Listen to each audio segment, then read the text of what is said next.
O mój Boże, to działa. Także ja jestem Niklaus. Kto na YouTubie, to pozdrawiam. Kto na Hitboxie, pozdrawiam. Tym razem nie ma czatu, bo nie działa. Wrogiem w tym momencie jest rycerz czeski Havel.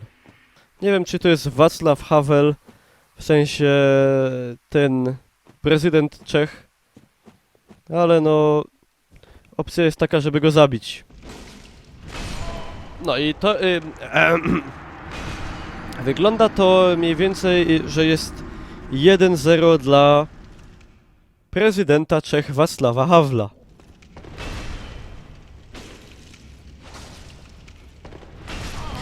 Jak mi walnął. LOL! Chciałem uciec, Havel, się uleczyć, a ty mnie walisz tą pałą w plery!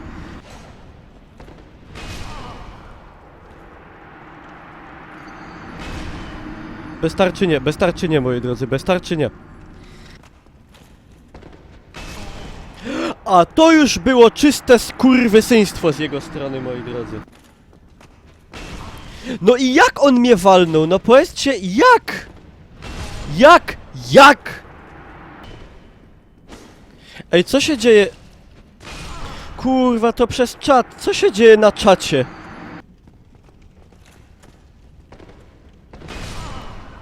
No i...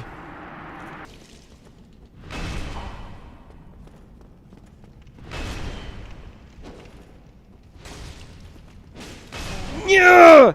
Już mu pół HP zbiłem. Pół HP już mu zbiłem.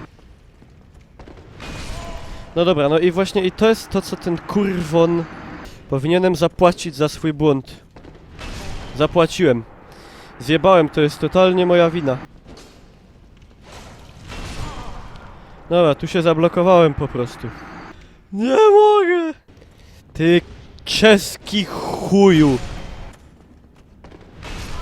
Do kurwy nędzy, no nie mogę. Czemu ta gra mi się zacina jeszcze jakoś tak? Kurwa.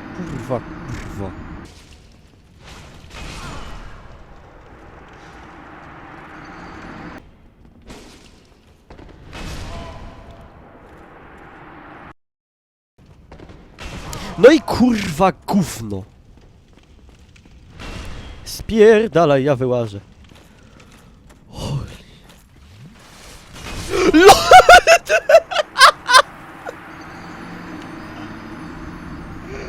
Ja nie mogę, to jest pojebane!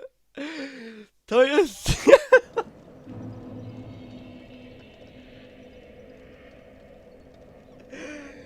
To jest popierdolone!